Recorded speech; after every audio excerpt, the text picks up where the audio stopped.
Hi, this is Rodrigo from Frame Freak Studio, and this is the Creative Hostler Show. Today, our guest is Camille Raveau. Sorry about my pronunciation, I'm not so good in French. She's from France, but she's also been working in Los Angeles. We actually found her work in CTNX last year, and she is an amazing illustrator and storyboard artist, and she also has experience doing Kickstarted, as she kickstarted her own book that right now is in French, but is coming in English in the near future. So welcome, Camille. Hi, thank you. Thank you very much. So first of all, for the people who don't know about you, can you tell us a little bit about your history? How did you get started into art? Was something that you did since you were a kid, or something that you took later on? Yeah, of course. Well, when I was young, my dream was of working for animation. So I always used to draw. I think it was like an instinct. I didn't know it will be a career, because for me art was only for like a dream or something in the weekend. But when I start to ask some questions with at school or with great artists, I noticed that it could be possible to make this art possible as a career. And then I start to take classes after when I have my graduation in high school, in art school. First in cinema, it was for I don't know how to say. It was not for animation, but for I don't know how to say, movie. You know, the live movie, live. I don't know the name in English, but it was storyboarding, and to to write the script. My first studies, and then I went to art school in the west of France, studying comics and then illustration with old way of painting with Rembrandt, uh, Freud, Titian, and all great masters of paintings. And then I remember at the last year, when you have your graduation, Disney find my portfolio on the net, on the website. I don't know, maybe it was Facebook, or maybe somebody had my portfolio somewhere, and it was my first step in, well, in the, I don't know how to say, but for the well, I always been motivated to go in animation, to learn in myself. But when Disney asked me for an interview, it's like something goes like this. I say, okay, I want you to work hard to do it. And for this last years, I was working very hard to make it. But first, I start with a book, because at first of all, it was a script for an animated movie on myself. But it's easier to start with a book and then show it to studios to make it a movie. Nice. And what was it that made you believe that art wasn't maybe a career in the beginning? Because so far, as far as I understand, like France is like one of the big centers of art of the world. Like I was in Europe for 6 months, and for example, in Bulgaria, I found that there was a lot of support for art because from my perspective, coming from my country where they truly do not support art at all, I was thinking like, wow, Bulgaria is great. Like they have a lot of support for art. Like there is a lot of great music here. There are events for art, and people were like, no, no, no. Like Bulgaria barely supports art because they had this comparison that of France that they compared to France like obviously in that comparison, Bulgaria doesn't support art at all. But from my point of view, it was like really great. So I was thinking like, wow, like if these guys believe that they do not support art and they do, just because they compare themselves to France, like how good it will be there. And yeah, we see a lot of good animation coming up from France. So it's pretty much like the center, as I say. So what made you think, from being from there, that art wasn't a career? I think the thing is because here it's like art to make an art career is like impossible. It's only for few people, and so they support art, but they don't really support young people to start because they are very scared to I don't know how to say it's so hard to succeed that they're too scared you fail, so they don't want to support you in your dream because they think you are like a fool. But after, if you show you can succeed, then after they support you. It's just, it's like art. It's only for fool people who are living with the brushes in their hairs and living in the streets under the bridge, and like you can eat or don't have a normal life. Um, I get the idea. Also, what made you go to Los Angeles? Besides going from Disney, what made you to move from France? Right now, I know that you're in France, but what made you go to there to try to find more opportunities? Well, first of all, when I was 13, my parents sent me in Utah to learn all the summer to learn English because I didn't know a word, and so it was my first, like it was like I fell in love with US, and I was in a great family, and they told me a lot of things in American history. And I remember my flight has a problem because they sold too much places. Well, and we were too much travelers. So I had another flight, but I think we were only five in the group. So I was 13 and alone with only five people, and we were in another flight in another plane to Los Angeles. So I don't know how to explain it. It's just weird that it's like my future destiny was saying something like, "Oh, see, you was supposed to be in Salt Lake City, but you have to do Paris, Los Angeles for one night and see the city, and then Los Angeles to Salt Lake City." And so it was my first step in LA. And but I forgot this history because I didn't know that Walt Disney animation studio was in Burbank. I didn't know. I didn't know that. It just I learned it when I met the recruiters of Disney in Paris once, and then when I came there because they invited me to visit the studios and to invited me to the CTN Expo for the first time like a visitor. And so it was, I don't know how to say, it's just like a dream who can possibly be true. And then I make a lot of friends there, and even each year I was coming a few months, first of all only for like a visitor, with making friends, um, watching artists creating and working. So that's how it's it's a way I learned, and I make friends and and make my motivation growing up. I don't know. Nice. Also, I wanted to ask you about your experience with Kickstarter. Uh, Many people have this kind of wrong idea that if they have a project, they can just launch in the Kickstarter and like magic will happen and they will get funded. Can you tell us a little bit all the work that you put there to fund your book?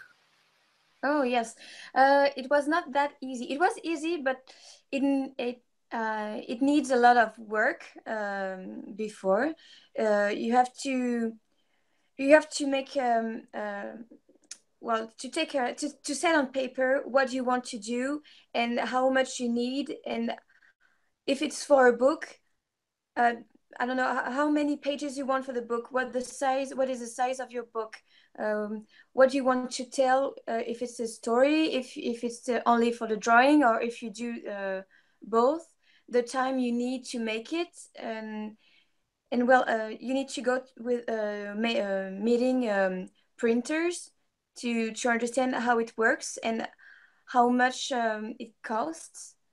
Um, and yes, you have to, like a publisher. I think you need to. I had my booklet and I was writing all the stuff to know exactly what I needed. And after I made like a business plan. It's like a little business plan. And then I saw on my Facebook page, for artist page, that I have a lot of people who was following me, and they wanted to have a book with my drawing and my little story that I wrote like a student. And I say, okay, I have a lot of people who are interested with this story, and I make a business plan. So I think maybe it could be it could work. So I start to, I say, okay, Kickstarter, because I know a lot of people who was using Kickstarter, because there's many crowdfunded platform. I don't know how to say in English, but you have many websites to do this. And well, when I had the price of the cost of the printing and how to, yes, how to make the book, because I didn't pay myself. It was only the money was only for the creation of the book, but not my. I didn't. Well, I was so scared that it couldn't be working. It couldn't work. That I say that I prefer to not pay myself and ask the less money possible, but to make it real, to make the book real. So I tried, and I started the Kickstarter, and it works, and it worked. Sorry. Awesome. Also, can you tell us a little bit more about your book, Will and Isabel, the Petite Machine? Yes, of course. Well, it's a story in Europe in the 19th century. Um, it could be in America or everywhere. It's just for the architecture, it's very European, like in Paris, because maybe it's because I lived very close from Paris, and my father is an architect. So I was raised with all of these beautiful monuments. And well, how to start? Well, I love Dickens. Dickens is one of my favorite writer. So it's like a story like Oliver Twist with a young orphan girl and a little robot, because I love Jules Verne. It's yes, a great French writer too. And these two people, these two young guys, so like a little robot, he's a guy, he's a boy, and the orphan girl, they don't have any friends because she has a problem in her heart, like a sort of disease. When you can run because you can really breathe because your heart can beat very. I don't know how to say. Well, it's a heart a little bit broken, but you can a lot of. I know some children who has this disease, and adults too. And the robots will his how to say, he has a store. It's not a store. I don't know. I'm sorry. I don't have the word in English. He's just, what he does is he fix people. He can, if you don't have a hand, if you don't have a hand, he can fix you a hand, or im- build you a hand. If you have a problem in your heart or anywhere in your body, he can fix it. With he takes some other. It's not. I'm sorry. It's not skin. It's not human stuff. It's like a robotic stuff inside your body to repair you, to fix you. And so these two children are lost in their sight, and then the story makes them meet. They meet together, and Isabel fixed him because he was no was like he was down, or I would say like a, for a light you say a light off, or light on. So he was off because he didn't have any money, because a great robot, another one, was new in the city, and he is the bad guy, and he does the same thing. He wants to repair and fix people, but with some stuff which it's not in the time it. I'm sorry, I don't know how to explain this. It's just his pieces of this guy, of Phileas, the bad guy, they broke. They broke in if you hit something, it breaks. So it makes he makes you need to buy more and more pieces. But whereas Will, when he fix you, if you hit something, it works. It's not very nice, but it works.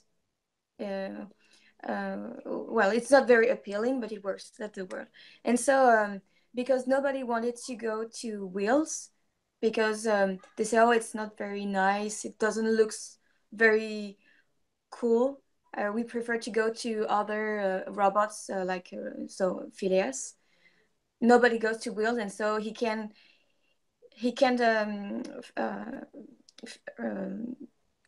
fix himself. So it was down, like, because he's a machine. And then in few months or few years later, Isabel find him, and she fixed it, because she thought he was a puppet, but he was not. And so he came back to life, and then they make they make friends. I don't know how to say it, but they become friends. They became friends, and they find that they are the same um, enemy, and it is Phileas, because Phileas make disappear with the parents of Isabel and the parents of Will are have disappeared, both of them, and they were working for Phileas. So all the story is about adventure and friendship and honesty. Awesome. Also, this book right now is only in French, right? So, Yes, yeah. right. For now it's in French, but I found a publisher who is French and American, so it will be released in English in the for the next year. Yes. Nice. And how do you take this process into putting this book into another language? Like, do you just give it to a publisher and they take care of it, or do you have to help with it with the translation? First, in my first version of the book, because first of all, it was the story was shorter, but then with the Kickstarter, when the Kickstarter was done, the book was shorter. But with the Kickstarter, a publisher find my project, and asked me if we could do it together. And they really loved the story, but they asked me some question, and with my answers, we add my answers to the book, to the story, so it made it longer. So for the shorter version, I already translate the story with the help of an American friend who knows French and English. Uh, Help me with the writing, and then now my publisher find a translator to, because it's too much work, because I can well, in speaking it's okay. I it no, well, it's harder to speak in English than writing. I was used to learn English by writing, so it's fluid, it's fluent. a book with more pages like I did, I needed a translator. Nice. Also, I see that obviously most of your work as an illustrator is in 2D. And in this industry, there is a lot of people trying to focus into 3D art. What made you choose to do 2D illustration over 3D? Oh, because I don't really like computers. It's yes, it's silly to say that because for now it everybody use a computer, but I don't know. My idea is just when I was young. When you're a child, you just use paper and a pen, and this is my pleasure. So some people can do it in computer, and it's very cool for them, and I prefer let them to be good at their art. But for me, my pleasure it's only on paper, so I prefer to be maybe alone or very because I know we are few in 2D art and sometimes difficult because it doesn't go with the industry with how we are going to.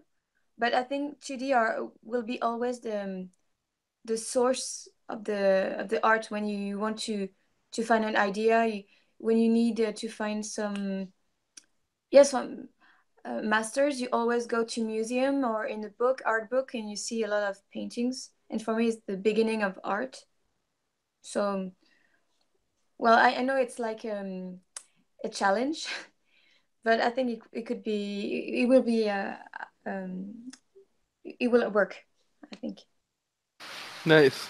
Also, uh, we found your work through CTNX last year, which is like one of the biggest events in Burbank. I wanted to ask you, do you know similar events in France? uh yes, but it's not exactly the same. We have a lot of exhibition like this, but more for comics. Well, in France, it's not comics like you think. It's not with superheroes. It's more like graphic novels. It's different, but we have a lot of exhibition like this. But it's more for graphic novels, and some of them for illustration books and children books. And we have some for animation. But well, we have ANSI. Everybody knows ANSI.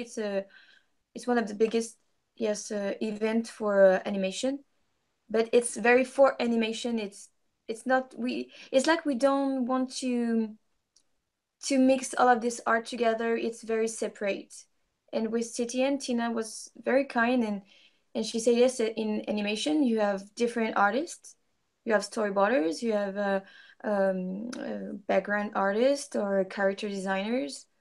So she and because I work a little bit in animation, she gave me a chance to be part of this adventure.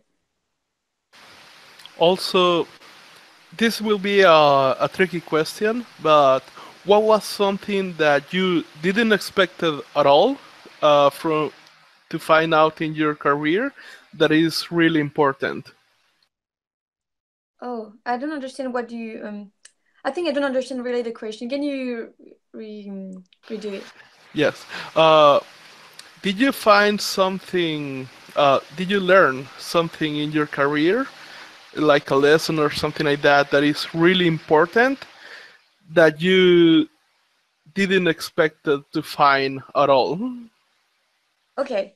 Yes. I thought that to be an artist, you had to be perfect, and so it was very hard because oh, because the truth is you are never satisfied of what you are doing, and so it's nice to it's great to want to go to the perfection, but it's better to I learned to be nice with me and say to accept that you can be perfect.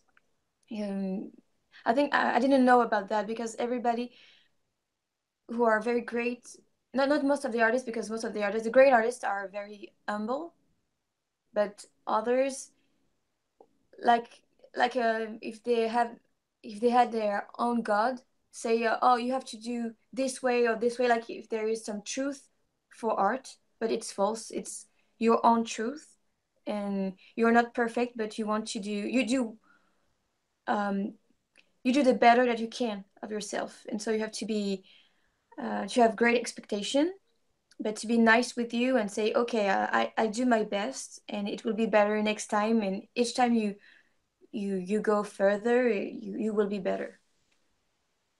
Also, on the other hand, what is it a lesson or something important that you learned that you did expected to find?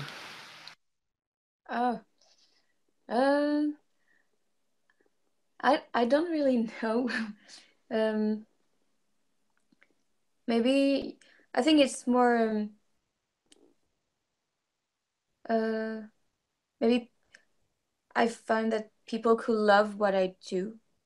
It was like a dream of, and now I can find that what I'm little and I do a little stuff, and now I'm saying, oh, it's not only for me, and now I can show it to people and people can like it. And I think it was all because I'm shy, and sometimes it's very hard, and even if you're not shy, but it's hard to show your art to people. And so now I did it and people like it. And so it was a dream for a shy person, but now it came true. Also, you, as you mentioned that you're shy, this is something that I like to ask shy people because first when I started like doing business and stuff, I started more into like a startup scene where everybody is like extroverted and really confident and pretty much outgoing and posting their ideas, all that into social media and things like that. And then when I joined with my friend to do this a business in animation, which pretty much was her dream since we were a kid, I just started to find that it was kind of the opposite of scene because there are many, many, many artists who are like really shy. So, for example, I just tried to reach Pendleton Ward, which was the creator of Adventure Time, and he was so like he was completely shy. Like he told me like, sorry, like interviews is something that I really do not do because like it truly kills me to do one. So how did you work around being shy in order to put your work out? Um, well, I think so. Oh, first of all, I take many classes of theater, playing, acting. So I did 8 years of acting to work with my shyness. And then after I knew that if I wanted to succeed, I the art when you draw, when you paint, or what you do something or you sculpt, your art is not only for you, it's for others. So if you're too shy, you will never nobody will never see your art. So it's like a intern violence, and you say, okay, now I do it. Okay, it's a risk. Well, it's even if you have nothing to lose, you can do it, and if people doesn't like you, it's not bad. And I learn about others. I was watching others and how they do, and how they yes how this seem to be very easy and well oh they seem very self-confident, but they are not really. It's like acting, I think, because you know that you have to show your art. You say, okay, maybe I'm shy inside, but when you want to show your art and work with others, you have to open your what you are to others. So you say, okay, maybe today I can play, I can act like someone who is very self-confident. So it's yourself, but with a power, like a superhero. You say, okay, yes, exactly, yes, it's this. It's like when I want to show my work and be in like a CTN expo, I need to not be shy. So I wear a superhero mask, and I say, okay, today I'm like a superhero, so I can talk to people and I can show my art without to be scared of anything. Awesome. Also, uh, is there some mistake that you see people who are starting out into art as a professionals? Is there a mistake that you see them doing constantly that they are not aware that they are doing? And if so, what is that mistake? Uh, Most of mistakes that I noticed in most of artists who are beginning is they are so scared that somebody else could take their place. That they are they become to be mean and um, hide all what they are doing and don't want to help others. Like if it was dangerous to help another one, but it's exactly the opposite of what you have to do if you want to succeed and to everybody has his own place, so nobody can take your place because you are different, because we are all different. So you can take a place of another's. You find your place, but you can't take another place. So if you help people, if you help yourself. I think it's for me it's a big mistake to keep all for you. More you share, more you will have. I think it's my opinion. Definitely think so too as well. Uh, there is some kind of a really hard question that I usually ask in these interviews. It goes like this. Imagine that you wake up tomorrow and this is a different dimension. Nobody knows about you, but you have all your experience, you have all your skills, you have the computer and your art tools, and you have $500 in your pocket. What do you do to get to this point as fast as possible? Oh, maybe I will be in the street and I will paint uh, on the walls or in the streets and like yes, somewhere you can notice it, but not in the big place like you are. Like a mouse. You're just little, but enough living that people can notice you. You are doing some noise. You are little, but you make noise. So yes, I think I will do it. And if people like the drawing, then maybe they will give me some dollars, and then I could buy I don't know, a place to stay and something to eat. That is something that I completely. Right now, I'm here back in my country in El Salvador trying to fix some issues. But I think that the thing that I miss the most out of Europe is like the street art. Like every time I found somebody playing music or doing like paintings in the street, I would give them all a lot of money. Like even my friends would be like, "Why did you give him so much of like?" Why did you give them so much? And for me, it was like, you do not have it the idea of how happy it makes me to find these quality things in the street. Like that is something I didn't have in my country, and every time that I found something like that, I would just stop for a moment and try to enjoy it. Even if I was like in a hurry or something like that, I will always try to make a little bit of time to enjoy that, and definitely think that will be a, a, a great strategy there. But for me, it's very important to see artists in the streets because we used to see artists hidden in their home or somewhere very in a little place in the dark. But art is to it's for others. It's a way of living.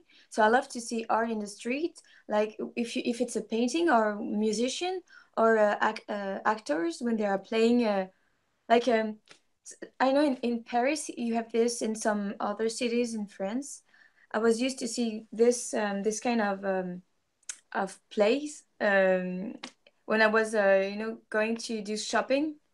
So and I see okay actors making a play like this like don't know, wild actors going playing in the street, or some artists who were playing, not playing, painting, others playing music.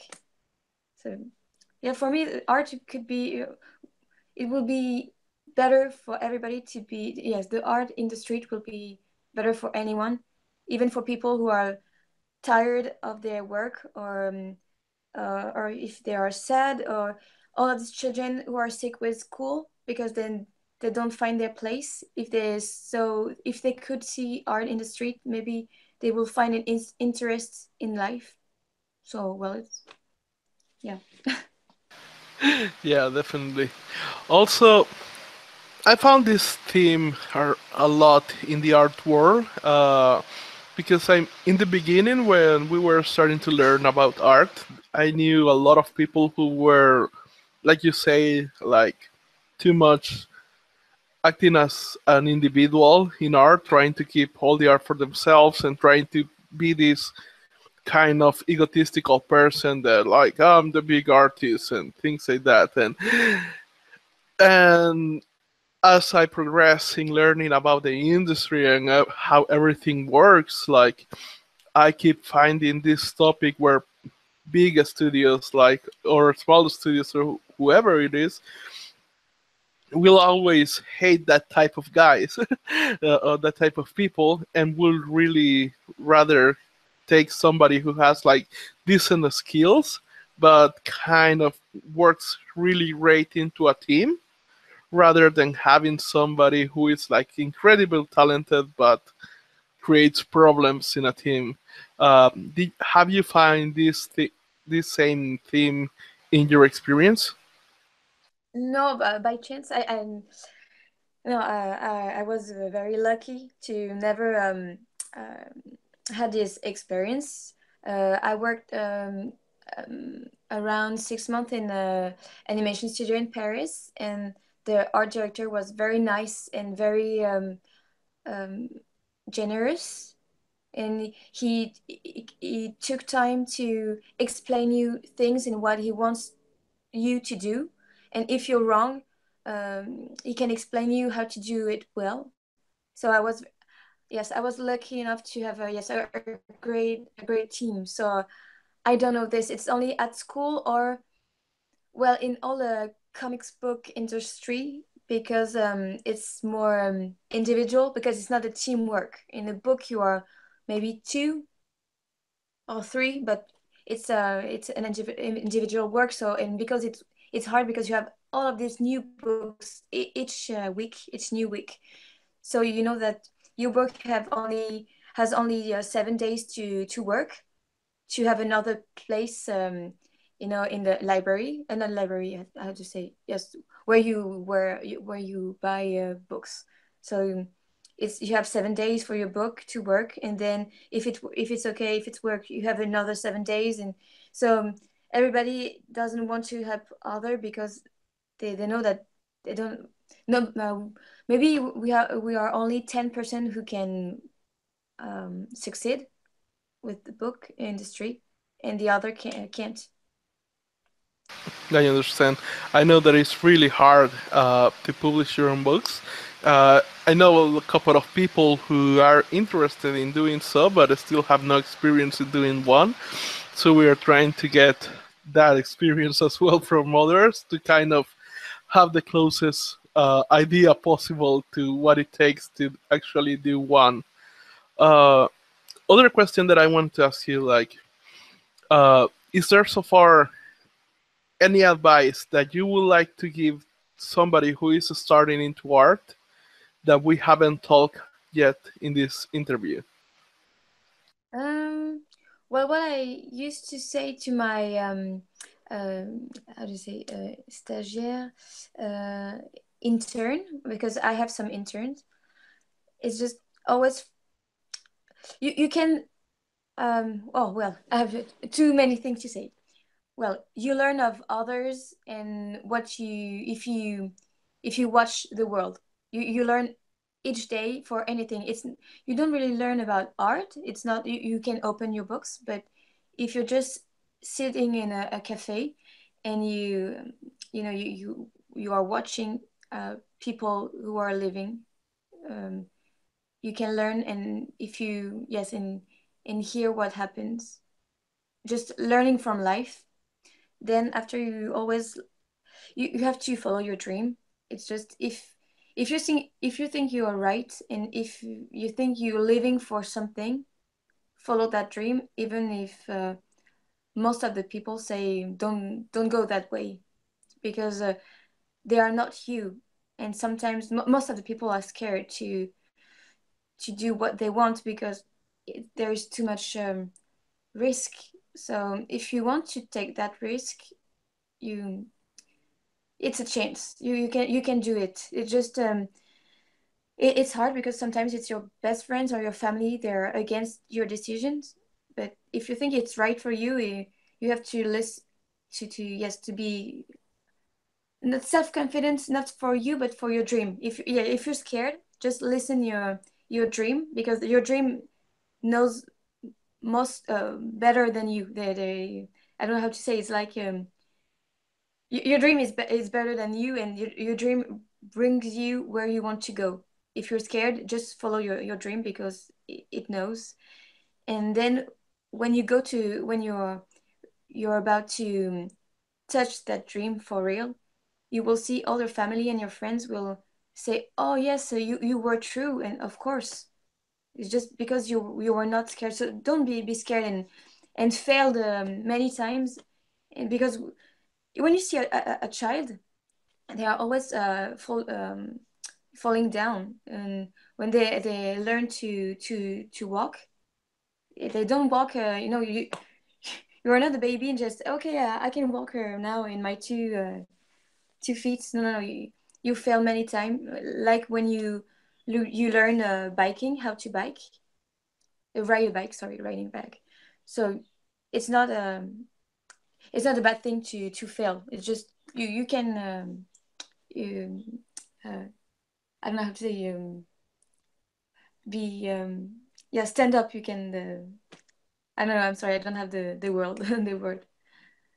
Funny that you mentioned the bike thing, because many people, when we started the business and trying to do this thing, as we were having more and more successes, most people started to tell me like, "Oh, like you were so brave, like you were so smart," and this word "smart" started to come up a lot, like their excuse that I was able to do this because I was smart, and they are not able to do that because they are lacking intelligence or something like that. And I was like, no, no, it's quite the opposite. Like, I was able to do this because I was kind of dumb. And when we were like really young, we usually took our bikes. Like, this was when we didn't have the internet yet. I wasn't. It was like when I was 15. I didn't even knew how to use a computer or something like that. So our bicycles was all the thing that we did. Pretty much we went out all the day in our bikes. And at some point, that is like the people who were doing tricks in their bikes started to become popular. So we were trying to do that, but in a very dumb way, and kind of a jackass mixing up with bikes, and we like it was really crazy. It is really crazy for me to think how I haven't broke any bone yet, because I did so many dumb stuff on the bike. I fell hard so many times, and it was like just for the sake of being dumb. And when I pretty much went into the idea of doing business, it felt exactly like the same. Like, well, like here it is. Let's just do this thing and throw it myself into the pit. And doing it a lot of times and failing a lot of times, and many of these decisions came from this exactly same place where somebody who was smart will say, "No, I will not do that thing because the thing is dumb." And I was like, "Geronimo!" It's totally the same for me. Yes. it's like this craziness that makes you reach your dream, I think.